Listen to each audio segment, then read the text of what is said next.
ubwenge bwa Esiteri bwatanguye kuva akiri umukobwa, kandi yabukuye he? Mu kubaha Imana. N'ubwiza bwatumye atogwa mu bandi bose yabukuye mu kubaha Imana. Ntiyabukuye ko yikoze cyane nk'uko abandi bariko barabikora, kandi wubasha Imana urazi ko aryo soko ry'ubwenge. Baramubwira Esiteri yibereye ubwami, yari umwamikazi atuje, nyabuna wa Moridekayi nimba ari nyokorome nyene, ami yambaye amagunira biteye isoni ku irembo ry'ibwami. Atuma ko kubaza ati bigenze gute, arungika ngo n'impuzu ngo yambare, arazishibura ati nimureke gufyina, sigihe cyo kwambara, sigihe cyo kunezerwa, sigihe cyo kurondera kubegwa, sigihe cyavyo. Mw'abakenyezi hari ibihe tubamwo atari ivyo kubegwa, atari ivyo kuja mu masalo, atari ivyo kuja mu vyo gusukumara y'umunsi wose, kandi abantu bariko barapfa, abantu bariko barahona. Hariho ibihe dukwiye kwipriva ikintu cyose kugira ngo turokore, dutabare, dukize. Tukaza kugura amahuzu turondera kubegwa, hari habayishwe n'inzara, bagowe, bamerewe nabi, cyangwa ibibazo byose twaye tukaja kuneganega. Imana idufashe cyane. Moridekayi yambara amagunira, amurungika impuzu arazita ati sigihe cyo kwambara, sigihe cyo kubegwa, nk'uri imbere. Baramubaza bati yamara nibiki, arababwira uko byagenze ibyari ibyo amakuru. Esiteri arayamenya. Hanyuma caramutuma ko Esiteri, nawe uraramye hiyo, agahanga wararitse, ngura umwamikazi, nawe ubizi cyatumye umwamikazi mu gihe nk'iki, kwari ukugira ngo useruke, utabare, ukize.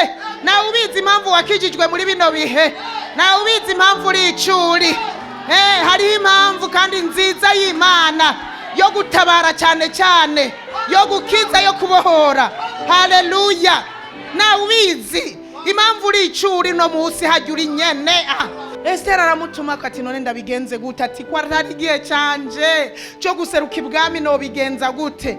Yamara arasaba ati ndeka twisonzeshe dufatiye iminsi 3. Aramutuma ko Moridekayi ati nanjye musenge, nanjye no nzosenga n'icoreke zanje. Bana gutegeka kubwira abandi ngo senga nawe uri kurabworosha. Inyuma y'iyo minsi 3 acaroga neza, aragenda imbere y'umwami.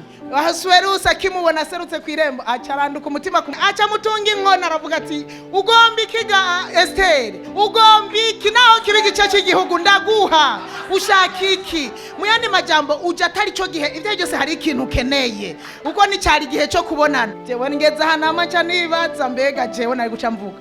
Urabona rero, urabona Hamani iki kigabo muzananye, niyahurudutse. Urumva umwami ukuntu ariko aramubembereza, amubwira ko yomuhana igisate cy'igihugu, ariko agenda bukebuke, etape par etape, apana guhuruduka. Yari umutware wiwe yari kumubwira ati uzi n'amakuru, ariko nimba ngiriwe ubuntu, nimba ngiriwe ubutoni imbere yawe mwami. Yari umutware wiwe. Burya niko tubigenza. Namba ngiriwe ubutoni imbere yawe ukavyemera mwami, sabiye agatwe kanje, sabiye n'ubwoko bwacu.